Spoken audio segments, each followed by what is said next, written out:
ದ್ರಾವಣ ಕೊಟ್ಟಾಗ ಮುಚ್ಚಿಗೆ ಇಲ್ಲದೆ ಇದ್ರೆ ಅದು ಏನು ಉಪಯೋಗಕ್ಕೆ ಬರಲ್ಲ. 30 ಫೀಟ್ ಅಲ್ಲಿ ಒಂದು ತೆಂಗಿನ ಮರದಿಂದ ಇನ್ನೊಂದು ತೆಂಗಿನ ಮಧ್ಯ 15 ಅಡಿಗೆ 7.5 ಅಡಿ ಪ್ಲಾಂಟ್ ಟು ಪ್ಲಾಂಟ್ 7.5 ಅಡಿ ಮಾಡಿ ಸೊ ಅದನ್ನ ಒಂದು ಸಾಲು ಅಡಿಕೆ ಸಾಲು ಬಂತು. ನಾನು ಯಾವುದೇ ಸ್ಪ್ರೇ ಮಾಡಿಲ್ಲ ಒಂದು ಬೇವಿನ ಎಣ್ಣೆ ಸಮೇತ ಇಲ್ವೇ ಇಲ್ಲ. No question of sprinkler ಅಲ್ಲಿ ನೀರು ಬಿಡೋದು ಅಷ್ಟೇ. ಸೊ ಅಂದ್ರೆ ನೋಡಿ 3ನೇ ವರ್ಷಕ್ಕೆ ನಮ್ಮ ಅಡಿಕೆ ಹುಸಿ ಹೂವು ಅಂತೀವಿ, ಸೂಡೋ ಫ್ಲವರ್ ಬಂದ್ಬಿಟ್ಟಿದೆ. ಅಂದ್ರೆ ಇದಕ್ಕೆ ಇನ್ಯಾವ್ದ ಆಡು ಕುರಿ ಗೊಬ್ಬರ ಸನಿಂದ ಏನು ಯಾವ್ದು ಇಲ್ಲ. ಗಿಡದ ಬುಡಕ್ಕೆ ನೀವು ಯಾವುದೇ ಘನರೂಪದ ಗೊಬ್ಬರ ಸೇರಿಸಿಲ್ಲ.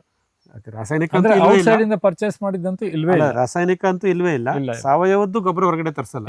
ಎರೆಹುಳ ಗೊಬ್ಬರ, ವರ್ಮಿ ಕಂಪೋಸ್ಟ್ ಏನು ಮಾಡಿಲ್ಲ.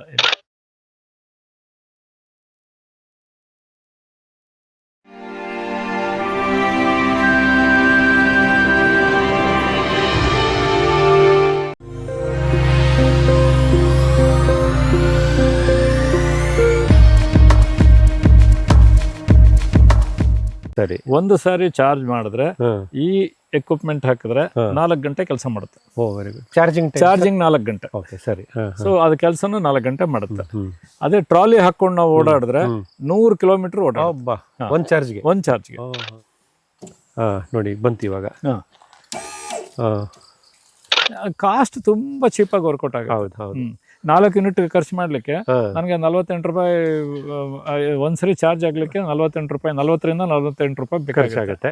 ನಮಸ್ಕಾರ ವೀಕ್ಷಕರೇ, ನಾವು ಈ ದಿನ ಕೊಳ್ಳೇಗಾಲ ತಾಲೂಕು ಕೊಳ್ಳೇಗಾಲ ಕಸಬಾ ಹೋಬಳಿಲಿರ್ತಕ್ಕಂಥ ಚಂದ್ರಶೇಖರ್ ಅವ್ರ ತೋಟದಲ್ಲಿದ್ದೀವಿ. ಇದುವರೆಗಿನ ಸಂಚಿಕೆಗಳಲ್ಲಿ ನಾವು ಸಾಕಷ್ಟು ವಿಷಯವನ್ನು, ಮಾಹಿತಿಯನ್ನು, ಅವರ ಅನುಭವವನ್ನು ನಾವು ಪಡ್ಕೊಂಡಿದ್ದೀವಿ.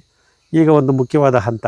ಸೊ ಇಲ್ಲಿ ಬಹುಬೆಳೆ ಬಹುಮಾಡಿ ಪದ್ಧತಿ, ತೆಂಗು ಮತ್ತು ತೆಂಗು ಆಧಾರಿತ ಇತರ ಮಿಶ್ರ ಬೆಳೆಗಳನ್ನು ಚಂದ್ರಶೇಖರ್ ಸರ್ ಮಾಡಿದ್ದಾರೆ. ಅದನ್ನು ನೋಡ್ತಾ ಹೋಗೋಣ.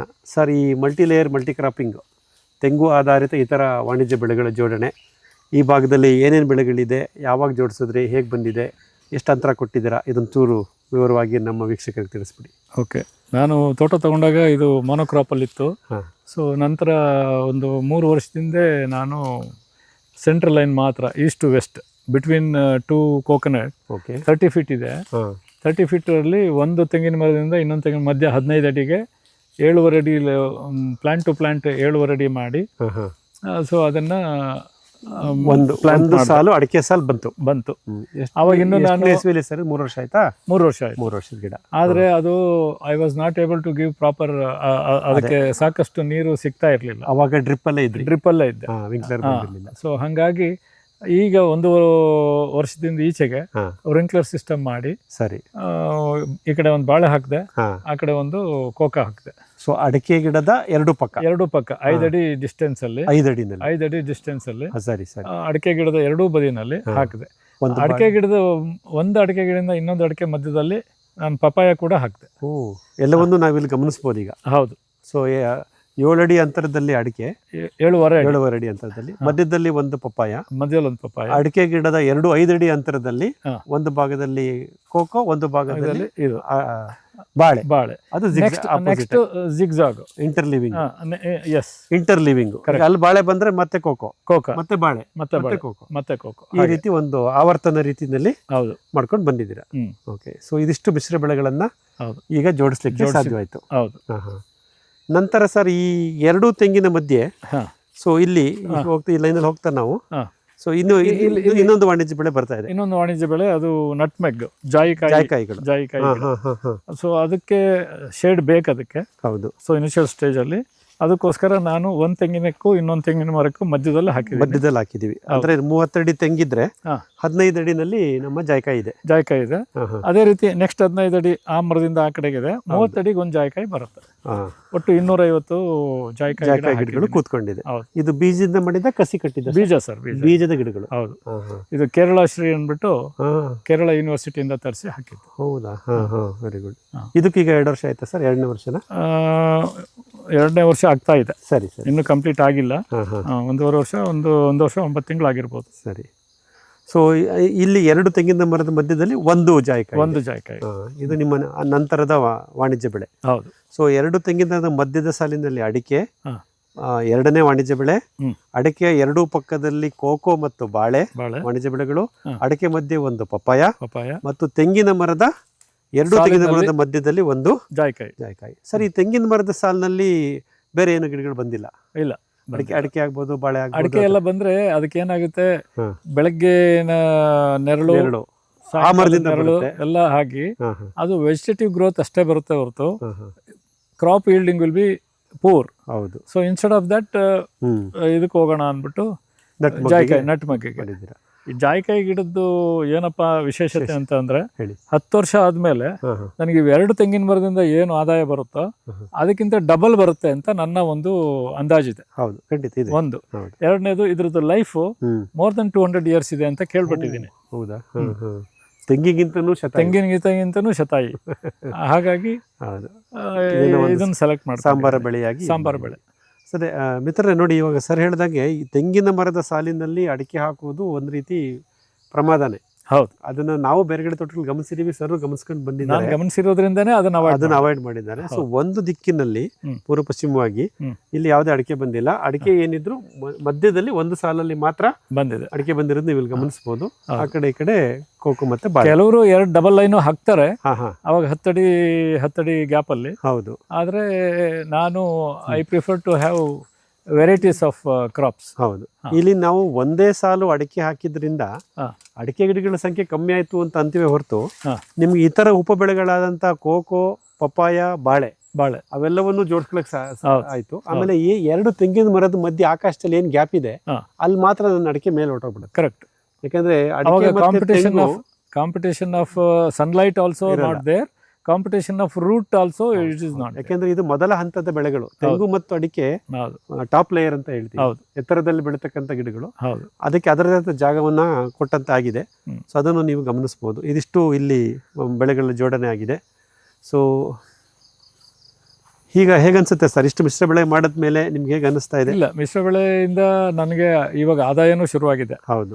ಈಗ ಪಪ್ಪಾಯಿಂದ ಬಾಳೆಯಿಂದ ಶುರುವಾಗಿದೆ, ಕೋಕೋ ಬರ್ತಾ ಇದೆ. ನೆಕ್ಸ್ಟ್ ಇಯರ್ಗೆ ಪ್ರಾಬಬ್ಲಿ ಕೋಕೋ ಬಂದೇ ಬಿಡುತ್ತೆ. ಅದು ನಿಮ್ಗೆ ತೋರಿಸ್ತೀನಿ. ಅಲ್ಲಿ ಬೇರೆ ಗಿಡಗಳಲ್ಲಿ ಗಮನಿಸಿದ್ವಿ, ಹೂ ಬಿಟ್ಟಿದೆ, ಅಲ್ಲಾಗ್ಲೇ ಹೂ ಬಿಟ್ಟಿದೆ, ಕಾಯಿ ಬಿಟ್ಟಿದೆ. ಹೌದು. ಬಟ್ ಅದ್ರದ್ದು ಕಾಂಡ ಸ್ವಲ್ಪ ಬಲಿಷ್ಠ ಆಗ್ಲಿ ಅಂತ ನಾವೇ ತೆಗ್ದಿದ್ದೀವಿ. ಸೊ ಹಾಗಾಗಿ ನೆಕ್ಸ್ಟ್ ಚೆನ್ನಾಗಿ ಹೊಂದ್ಕೊಂಡಿದೆ. ಇಲ್ಲಿರುವಂತ ಈ ನೆರಳು ಪ್ರದೇಶ ಅಂದ್ರೆ ಪಾರ್ಷಿಯಲ್ ಶೇಡ್ ಅಂತೀವಲ್ಲ, ಹೌದು, ಅದಕ್ಕೆ ಕೋಕೋ ಚೆನ್ನಾಗಿ ಹೊಂದ್ಕೊಂಡಿದೆ. ನಂತರ ನಮಗೆ ಮುಂದಿನ ವರ್ಷದಿಂದ I expect also from arecanut. ಹೌದು. ಸಾಕಷ್ಟು ಅಡಿಕೆ ಗಿಡಗಳು 3ನೇ ವರ್ಷಕ್ಕೆ ಎಲ್ಲ ನೆಲ ಬಿಟ್ಟು ಎದ್ಬಿಟ್ಟಿವೆ. ಹೌದು. ಆ ರಿಂಗ್ ಫಾರ್ಮೇಶನ್ ಎಲ್ಲ ಆಗಿದೆ. ಹೌದು. ಅಂದ್ರೆ ಅದ್ರದ್ದು ಗ್ರೋತ್ ಚೆನ್ನಾಗಿ ಬರ್ತಾ ಇದೆ. ಹೌದು. ಸೊ ಹಾಗಾಗಿ ಮಿಶ್ರ ಬೆಳೆ ಮಾಡಿರೋದ್ರಿಂದ ಆಮೇಲೆ ಯಾವುದೇ ರೋಗ ಬಾಧೆ ಇಲ್ಲ. ಯಾವುದೇ ಬಾಧೆನೇ ಇಲ್ಲ. ರೋಗ ಬಾಧೆ ಇಲ್ಲ. ನೋಡಿ, ಈಗ ನೋಡಿ ಪಪ್ಪಾಯಾಗೆ ಎಲ್ಲರೂ ವೈರಸ್ ಅಂತಾರೆ. ನಾನು ಯಾವುದೇ ಸ್ಪ್ರೇ ಮಾಡಿಲ್ಲ. ಒಂದು ಬೇವಿನ ಎಣ್ಣೆ ಸಮೇತ ಇಲ್ವೇ ಇಲ್ಲ. No question of sprinkler ಅಲ್ಲಿ ನೀರು ಬಿಡೋದು ಅಷ್ಟೇ. ಆಮೇಲೆ ನಮ್ದು ಬ್ಯಾಕ್ಟೀರಿಯಾ ಅದು ಅಲ್ಲಿಂದ ಅಲ್ಲಿ ನೀರೆಲ್ಲ ಬಂದ್ಬಿಡುತ್ತೆ. ನಾವಲ್ಲಿ ನೋಡೋದ್ವಲ್ಲ, ಆ ಪದ್ಧತಿಯಿಂದ ಬರುತ್ತೆ. ಹಾಗಾಗಿ ಈ ಬಹುಮಾಡಿ ಪದ್ಧತಿ ಮಾಡಿದ್ಮೇಲೆ ತೆಂಗು ಆಮೇಲೆ ತೆಂಗಿನ ಜೊತೆಯಲ್ಲಿ ಈ ತೆಂಗಿನ ಮರದ ಬಗ್ಗೆ ನೀವು ಹೆಂಗ್ ಗಮನಿಸ್ತೀವಿ ಸರ್? 22ನೇ ಇಸ್ವಿಲಿ ಇದ್ದಿದ್ದ ತೆಂಗಿಗೂ ಈ 26ರಲ್ಲಿರೋ ತೆಂಗಿಗೂ ಸ್ವಲ್ಪ ಮಧ್ಯದಲ್ಲಿ ಇಂಪ್ರೂವ್ ಆಯ್ತು. ಬಟ್ ಲಾಸ್ಟ್ ಇಯರ್ ಈ ನುಸಿ ರೋಗ ಅಂತ ಅದು ಬಂದು ಸ್ವಲ್ಪ ತೊಂದರೆ ಮಾಡ್ತು. ಈಗ ಕಮ್ಮಿ ಆಗಿದೆ. ಇವಾಗ ಕಮ್ಮಿ ಆಗ್ತಾ ಇದೆ. ಇನ್ನು ಪೂರ್ತಿ ಹೋಗಿದೆ ಅಂತ ಹೇಳಲ್ಲ ನಾನು, ಬಟ್ ಆಗ್ತಾ ಇದೆ. ಬಟ್ ಈ ಮಿಶ್ರ ಬೆಳೆ ಮಾಡಿದ್ರಿಂದ ತೆಂಗಿಗೂ ಅದರದೇ ಆದಂತ ಧನಾತ್ಮಕ ಪಾಸಿಟಿವ್ ಎಫೆಕ್ಟ್ ಖಂಡಿತ ಸಿಗ್ತಾ ಇದೆ. ಈಗ ಬಾಳೆ ಹಾಕ್ತಿವಲ್ಲ, ಅದರಿಂದ ಪೊಟ್ಯಾಶ್ ಸಿಗುತ್ತೆ ಅದಕ್ಕೆ. ಹೌದು. ಆಮೇಲೆ ಬಯೋಮಾಸ್ಗಳು ಬಯೋಮಾಸ್ ಕ್ರಿಯೇಟ್ ಆಗುತ್ತೆ. ಹೌದು. ಸೊ ಈ ತರ ಈ ಕಳೆ ಕೊಚ್ಚಿದಿರಲ್ಲ ಸರ್, ಇದು ಬ್ರಷ್ ಕಟ್ಟರ್ ಹೊಡೆದಿರೋದ ನಿಮ್ಮ ಈಸಿ ಬೂನಲ್ಲಿ ಮಾಡಿರೋದು? ಇಲ್ಲ, ಇದು ಬ್ರಷ್ ಕಟ್ಟರ್ ಮಾಡಿದ್ದು. ಬಟ್ ಇಲ್ಲಿ ನಂದು ಈಸಿ ಬೂ ಆರಾಮಾಗಿ ಹೋಗುತ್ತೆ. ಈಸಿ ಬೂ ಬೇರೆ ಕಡೆ ಮಾಡ್ತಾ ಇದೆ. ಇದು ನೋಡಿ, ಇವಾಗ ನಿಮ್ಗೆ ಗಮನಿಸಬಹುದು. ಸೊ ಅಂದ್ರೆ ನೋಡಿ, 3ನೇ ವರ್ಷಕ್ಕೆ ನಮ್ಮ ಅಡಿಕೆ ಹುಸಿ ಹೂವು ಅಂತೀವಿ, ಸೂಡೋ ಫ್ಲವರ್ ಬಂದ್ಬಿಟ್ಟಿದೆ. ನೋಡಿ, ಸಾವಯವ ಕೃಷಿನಲ್ಲಿ ಇದೇನು ತೋರಿಸುತ್ತೆ ಅಂದರೆ ಗಿಡ ಆರೋಗ್ಯವಾಗಿದೆ. 3ನೇ ವರ್ಷಕ್ಕೆ ಅದು ರಿಪ್ರೊಡಕ್ಟಿವ್ ಗ್ರೋತ್ಗೆ ಬಂದಿದೆ ಅಂದರೆ ನಮ್ಮ ಮಣ್ಣು ಎಷ್ಟು ಆರೋಗ್ಯವಾಗಿದೆ, ಮಣ್ಣಿನಲ್ಲಿ ಸೂಕ್ಷ್ಮಜೀವಿಗಳ ಚಟುವಟಿಕೆ ಎಷ್ಟು ಚೆನ್ನಾಗಾಗಿದೆ, ಫಲವತ್ತತೆ ಹೇಗೆ ಬರ್ತಾ ಇದೆ ಎಲ್ಲವನ್ನು ಗಮನಿಸುತ್ತೆ. ನೋಡಿ, ಸಾವಯವ ಕೃಷಿಯಲ್ಲಿ ಸರಳವಾಗಿ ಈ ಥರ ಬಹುಬೆಳೆ ಬಹುಮಾಡಿ ಪದ್ಧತಿಯನ್ನು ಮಾಡ್ಬೋದು ಅನ್ನೋದನ್ನು ನಾವಿಲ್ಲಿ ಗಮನಿಸ್ಬೋದು. ಬಾಳೆ ಗಿಡದಲ್ಲೂ ನಾವು ಗಮನಿಸಿದ್ವಿ ಸರ್. ಅವರೇಜ್ ಎಷ್ಟಿರುತ್ತೆ ಸರ್ ಒಂದು ಬಾಳೆಗೊನೆ? ಸರ್ ಆವರೇಜ್ ಬಂದು ನಂದು ಏಲಕ್ಕಿ ಬಾಳೆ ಅಲ್ವಾ? ಏಲಕ್ಕಿ ಬಾಳೆ 12 kg ಆವರೇಜ್ ಸಿಗ್ತಾ ಇದೆ. ಹಬ್ಬ 10 kg ಇಂದ ಶುರು ಆಗುತ್ತೆ, ಹಾಂ ಹಾಂ 20 kg ವರೆಗೂ ಇದೆ. ನೀವು ಇಲ್ಲಿ ಗಮನಿಸ್ಬೋದು, ಇದೊಂದು ಗೊನೆನೇ ನೀವು ಗಮನಿಸ್ಬೋದು ಇಲ್ಲಿ. ಹೌದು ಹೌದು 18-20 kg ಇದೆ. ಇದು ನೋಡಿ, ಅದು 15 kg ಮೇಲೆ ಬರುತ್ತೆ. ಹೌದು, ಅಂದ್ರೆ ಇದಕ್ಕೆ ಇನ್ಯಾವುದ ಆಡು ಕುರಿ ಗೊಬ್ಬರ ಸನಿಂದ ಏನು ಯಾವ್ದು ಇಲ್ಲ. ಗಿಡದ ಬುಡಕ್ಕೆ ನೀವು ಯಾವುದೇ ಘನರೂಪದ ಗೊಬ್ಬರ ಸೇರಿಸಿಲ್ಲ. ರಾಸಾಯನಿಕ ಪರ್ಚೇಸ್ ಮಾಡಿದಂತೂ ಇಲ್ವೇ ಇಲ್ಲ. ರಾಸಾಯನಿಕ ಅಂತೂ ಇಲ್ವೇ ಇಲ್ಲ. ಸಾವಯವದ್ದು ಗೊಬ್ಬರ ಹೊರಗಡೆ ತರಿಸಲ್ಲ. ಎರೆಹುಳ ಗೊಬ್ಬರ, ವರ್ಮಿ ಕಂಪೋಸ್ಟ್ ಏನು ಮಾಡಿಲ್ಲ. ಇಲ್ಲ. ಸೊ ಹಾಗಾಗಿ ಇಲ್ಲಿ ಏನು ಮುಚ್ಚಿಗೆ ಕೊಡೋದು, ಹಸಿರು ಮುಚ್ಚಿಗೆ, ಒಣ ಮುಚ್ಚಿಗೆ ಮತ್ತು ಆ ದ್ರಾವಣಗಳು. ಆ ದ್ರಾವಣಗಳನ್ನ ವೆಂಚುರಿ ಮುಖಾಂತರ ಕೊಡೋದು. ದ್ರಾವಣ ಕೊಟ್ಟಾಗ ಮುಚ್ಚಿಗೆ ಇಲ್ಲದೆ ಇದ್ರೆ ಅದು ಏನು ಉಪಯೋಗಕ್ಕೆ ಬರಲ್ಲ.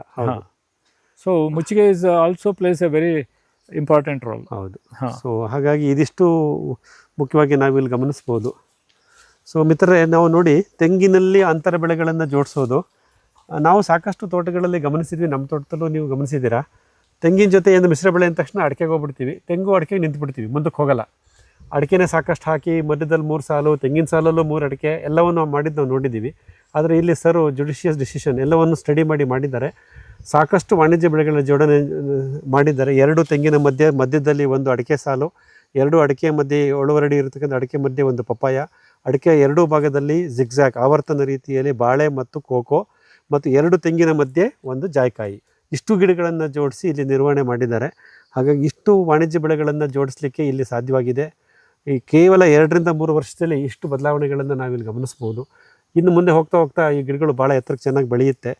ಒಂದು ಏಕ ಬೆಳೆ ಪದ್ಧತಿಯ ತೆಂಗಿನ ತೋಟವನ್ನು ಈ ರೀತಿ ಬಹುಬೆಳೆ ಬಹುಮಾಡಿ ಪದ್ಧತಿಗೆ ಅಳವಡಿಸ್ಕೊಂಡು ಯಶಸ್ವಿಯಾಗಿ ಇದನ್ನು ನಿರ್ವಹಣೆ ಮಾಡ್ತಿದ್ದಾರೆ. ಇದರಲ್ಲಿ ವೈವಿಧ್ಯತೆ ಸೃಷ್ಟಿಯಾಗಿದೆ ಮತ್ತು ಅವರ ಸಂಪತ್ತು ಸೃಷ್ಟಿ ಸಹ ತುಂಬ ಚೆನ್ನಾಗಿ ಆಗುತ್ತೆ ಮುಂದಿನ ದಿನಗಳಲ್ಲಿ ಅನ್ನೋದನ್ನು ನಾವು ಗಮನಿಸ್ತಾ, ಸರ್ ಈ ಬಹುಬೆಳೆ ಬಹುಮಾಡಿ ಪದ್ಧತಿ ಎಷ್ಟು ಅತ್ಯವಶ್ಯಕ ಇವತ್ತು ಅನ್ನೋದನ್ನು ಹೇಳ್ತೀರಾ ನಮ್ಮ ವೀಕ್ಷಕರಿಗೆ? ಅತ್ಯವಶ್ಯಕ, ಯಾಕೆಂದರೆ it will give diversity. Number 1 ವೈವಿಧ್ಯತೆ ಕೊಡುತ್ತೆ. ಸರಿ. 2ನೇದು ನಮ್ಗೆ ಆದಾಯನೂ ಕೊಡುತ್ತೆ. ಮತ್ತೆ 3ನೇದು ನಮಗೆ ಜಾಸ್ತಿ ಇದು ಬರೋಲ್ಲ, ನೆರಳು ಜಾಸ್ತಿ ಇರೋದ್ರಿಂದ ಕಳೆನೂ ಹೆಚ್ಚಿಗೆ ಬರೋಲ್ಲ, ಕಳೆ ನಿರ್ವಹಣೆನೂ ಆಗುತ್ತೆ. ಸೊ ಲೇಬರಲ್ಲಿ ಉಳಿಯುತ್ತೆ. ಬೇರೆ ಬೇರೆ ವಿಧದ ಇದರಿಂದ ಆಯಾಮದಿಂದ ಕಾಯಿಲೆಗಳು ಬರೋದಿಲ್ಲ. ಯಾವಾಗ ಮಲ್ಟಿಪಲ್ ಕ್ರಾಪ್ಸ್ ಇರುತ್ತೋ ಡೈವರ್ಸಿಟಿ ಇರುತ್ತೆ. ಸೊ ಹಾಗಾಗಿ ಸಂಪನ್ಮೂಲಗಳ ಸದ್ಬಳಕೆ.